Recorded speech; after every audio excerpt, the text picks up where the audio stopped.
Good morning साथियों। बहुत बहुत स्वागत है आप सभी का जनपद के सबसे ज़्यादा कह सकते हैं बड़े यूट्यूब चैनल पर, जिसका नाम है ब्राइट वे वनडे एग्ज़ाम, और मैं हूं शराफत अशफाक। आप लोगों के लिए करंट अफेयर्स की ताज़ा तरीन वीडियो आज अपलोड की जा रही है। अब लगातार आपको करंट अफेयर्स की भी वीडियो मिलती रहेगी। जो भी फैक्ट मैंने लिखे हैं मेरे अपने हिसाब से ये परीक्षा के लिए बहुत ज़्यादा उपयोगी प्रश्न है, और सबसे बड़ी बात यह है कि कहीं ना कहीं इसको क्रमिक रूप से सजाने का काम भी किया गया है, और ये ताकि आपको इसको रिपीट करने में या याद करने में इसको बहुत ज़्यादा कष्ट ना हो। तो चलिए आज की वीडियो को जो है शुरू करते हैं। लेकिन आप अगर इस चैनल पर नए हैं दोस्तों, तो इसको लाइक, शेयर और सब्सक्राइब कर लीजिएगा, ताकि हमारे द्वारा दी जाने वाली हर अपडेट आपके पास तुरंत पहुंच जाए। चलिए शुरू करते हैं दोस्तों। देखिए, करंट अफेयर्स के कुछ फैक्ट पीछे लिखे हुए हैं और इन पर हम लोग बात करते हैं। सबसे पहला फैक्ट जो मैंने लिखा है वो लिखा है कि जो स्लाइनेक्स नाम का युद्धाभ्यास है, ये 2022 में भी हुआ था, और लगभग युद्धाभ्यास जो होते हैं वो बराबर होते ही रहते हैं, यानी हर साल युद्धाभ्यास होते रहते हैं। ठीक है, युद्धाभ्यास में होता क्या है कि पूरी तरह से युद्ध का एक भूमिका बनाई जाती है और उसका अभ्यास किया जाता है। यहाँ पर हमको ये ध्यान रखना है कि कौन कौन से बहुत सारे युद्धाभ्यास है जो हमारी परीक्षाओं में पूछे भी नहीं जाते हैं, लेकिन क्वेश्चन का स्कोर बढ़ाने के लिए वो आ जाते हैं। तो यहाँ पर बहुत सिलेक्टेड जो युद्धाभ्यास हैं आपके लिए लेकर आए हैं। सबसे पहला जो मैंने बताया वो स्लाइनेक्स है। स्लाइनेक्स 2022 में हुआ था और ये भारत और श्रीलंका के बीच में हुआ था।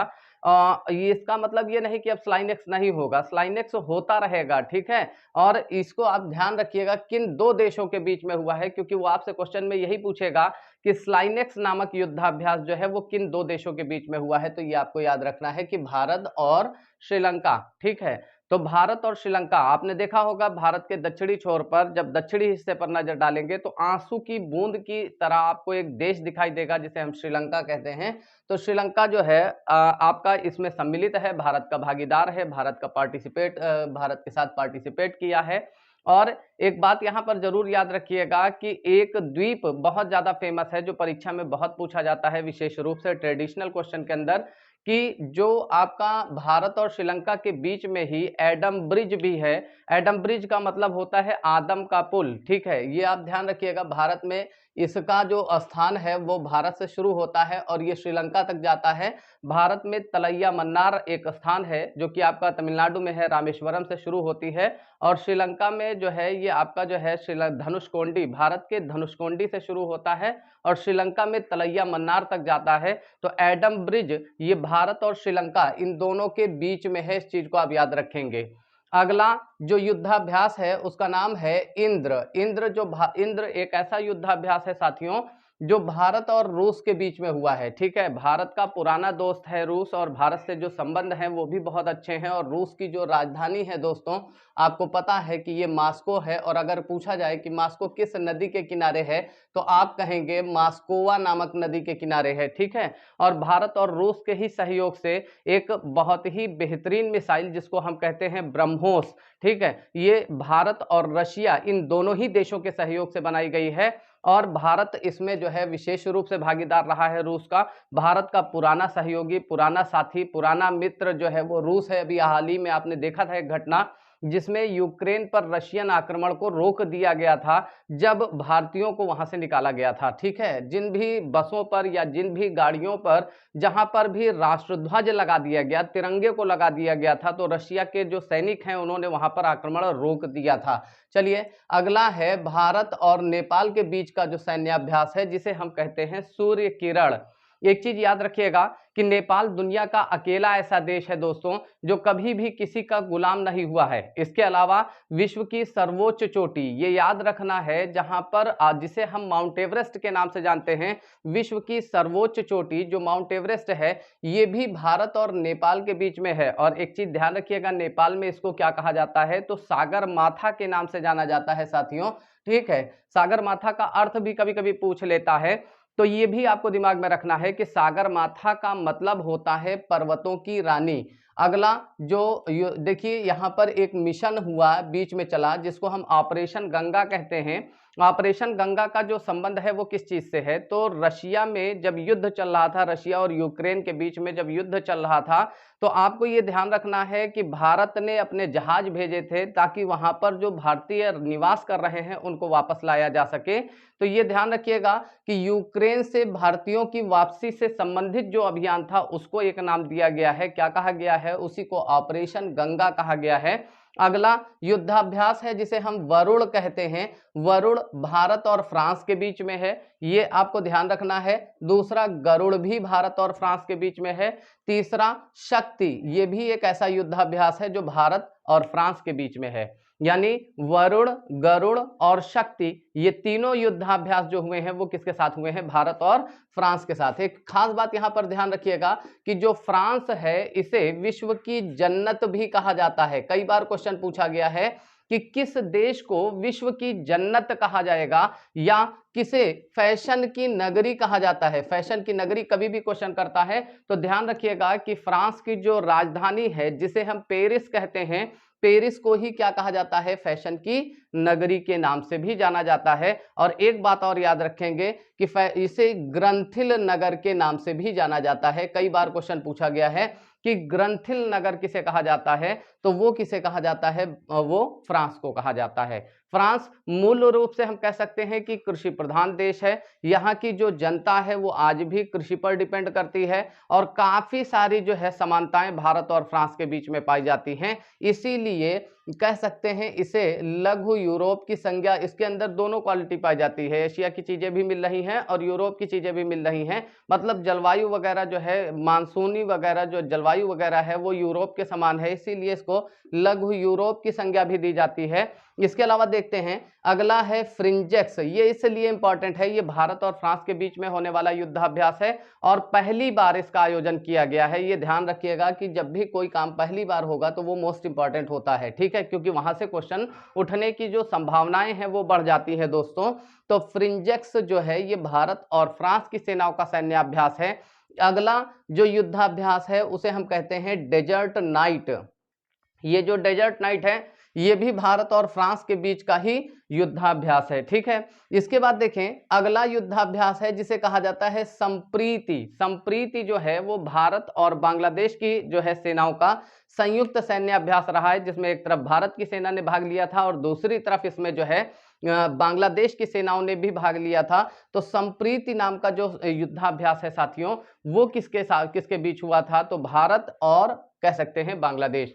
बांग्लादेश पहले कभी जूट का सबसे बड़ा उत्पादक हुआ करता था, लेकिन अब उसके स्थान पर जो है वो स्थान जो है वो ग्रहण कर लिया है भारत ने। इसके अलावा बांग्लादेश की जो राजधानी है वो ढाका है और इसी ढाका में मुस्लिम लीग का भी गठन हुआ था, आपको ये याद रखना है। चलिए आगे देखते हैं।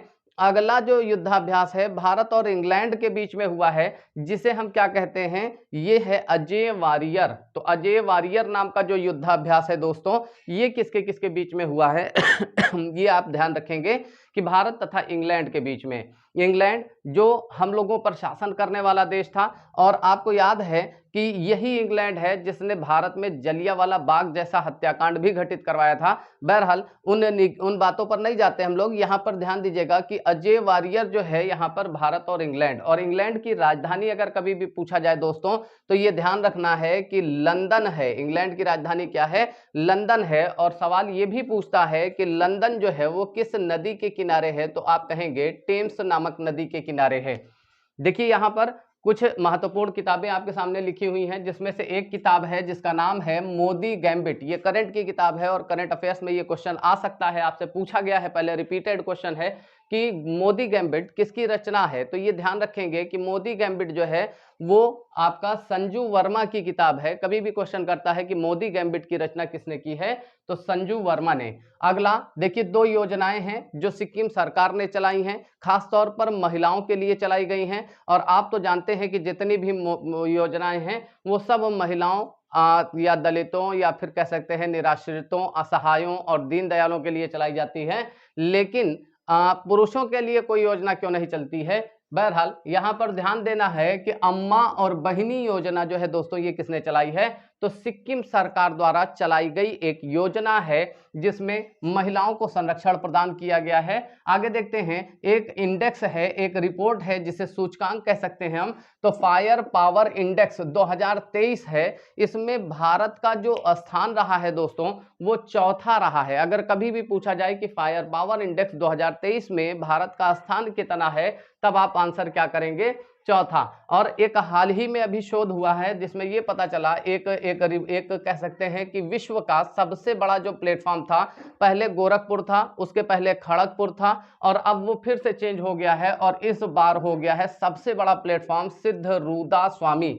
तो सिद्धरूदा स्वामी, देखिए यहां पर ये जो सिद्धरूदा स्वामी है ये एक स्थान है हुबली, और हुबली जो है वो कर्नाटक राज्य में है। और यहाँ पर कह सकते हैं कि ये दुनिया का सबसे लंबा प्लेटफॉर्म बनाया गया है और इसकी जो लंबाई है 1.57 किलोमीटर है, यानी 1.57 किलोमीटर है। और एक विशेष बात आप यहाँ पर ध्यान रखेंगे कि कर्नाटक एक ऐसा राज्य है जो भारत में सूर्यमुखी का सर्वाधिक उत्पादन करता है। दूसरी बात आप यहाँ पर ध्यान रखेंगे कि विश्व में भारत में सर्वाधिक कॉफी का उत्पादन जो है वो भी कर्नाटक राज्य में होता है। इसके अलावा हट्टी नामक सोने की खान, जो कि हमने पहले पुरानी क्लास में भी कल भी आप लोगों को बताया था कि हट्टी नामक एक खान है जहां से सोना निकाला जाता है, तो वो भी आपका कहां है, कर्नाटक में है। इसके अलावा कर्नाटक से ही आपका कोलार की खान है, यहां से भी सोना निकाला जाता है। तो कर्नाटक एक महत्वपूर्ण राज्य है भारत का, और यहां पर विश्व का सबसे बड़ा प्लेटफॉर्म बनाया गया है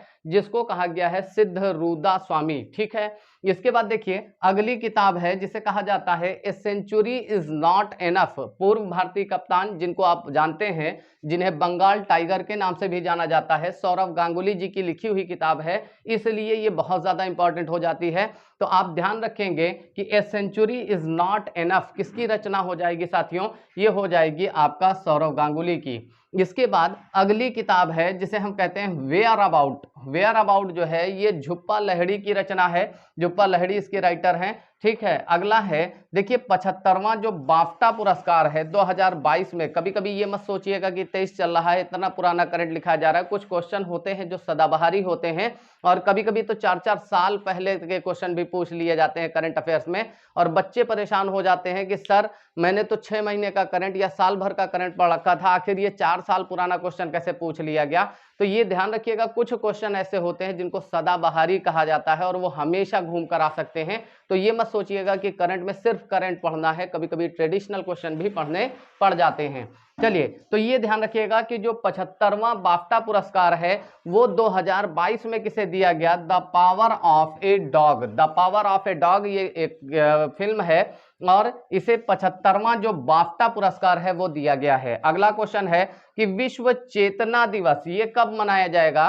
तो चेतना दिवस दोस्तों ये मनाया जाता है 5 अप्रैल को। कभी भी क्वेश्चन करता है कि विश्व चेतना दिवस कब मनाया जाएगा, तो ध्यान रखना है कि कब मनाया जाएगा दोस्तों, 5 अप्रैल को मनाया जाएगा। अगला क्वेश्चन है, बहुत इंपॉर्टेंट क्वेश्चन है, मेरे ख्याल से ये क्वेश्चन आपका 50 सैकड़ों इम्तिहान में बार बार पूछा जाता है कि विश्व नम भूमि दिवस या नेशनल वेटलैंड डे या विश्व आर्द्र भूमि दिवस। देखिए यहाँ पर अलग अलग शब्दों से क्वेश्चन आते हैं, तो चाहे नम भूमि दिवस आ जाए, चाहे आर्द्र भूमि दिवस आ जाए, या फिर आप इसी को नेशनल वेटलैंड डे भी कह सकते हैं। मतलब आप ये कह सकते हो चाहे शराफत सर जी, चाहे ये कह दो शराफत भैया, चाहे शराफत लल्लू, चाहे शराफत जी, मतलब आप कुछ भी कह सकते हो, सब एक के चीज है। ठीक है, आपको ये ध्यान रखना है कि विश्व नम भूमि दिवस जो है ये प्रतिवर्ष मनाया जाता है। कब, 2 फरवरी को। 2 फरवरी को क्या मनाया जाएगा, तो विश्व नम भूमि दिवस के रूप में मनाया जाता है। अगला है एक योजना है जिसे हम पर्वतमाला योजना कहते हैं दोस्तों।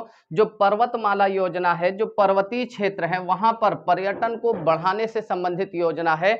यानी जो पर्वतीय क्षेत्र हैं कैसे वहां पर पर्यटन को बढ़ाया जाए, जैसे आप अपने यहाँ हिमाचल प्रदेश वगैरह सब पर्वतीय क्षेत्र है, मैसूर है, ये सब आपका पर्वतीय क्षेत्र है। तो यहाँ पर पर्यटन को कैसे बढ़ाया जाए, इससे संबंधित जो योजना है वो है आपका पर्वतमाला योजना। अगला देखिए ये वही क्वेश्चन है जो 4 साल में भी रिपीट कर सकता है। जैसे बेटी बचाओ बेटी पढ़ाओ अभियान, ये जो है ये 22 जनवरी 2015 को हरियाणा के पानीपत जिले से शुरू हुआ था। तो इसको आप लोग जो है कंठस्थ कर लीजिएगा। अगर वीडियो अच्छी लगी है तो इसको शेयर कर दीजिएगा। बहुत जल्दी आपसे अगली वीडियो में भी मुलाकात होती है साथियों। अपना स्नेह इसी तरह से इसी तेजी के साथ देते रहिए। मिलते हैं नेक्स्ट वीडियो में। बहुत बहुत धन्यवाद दोस्तों, थैंक यू सो मच।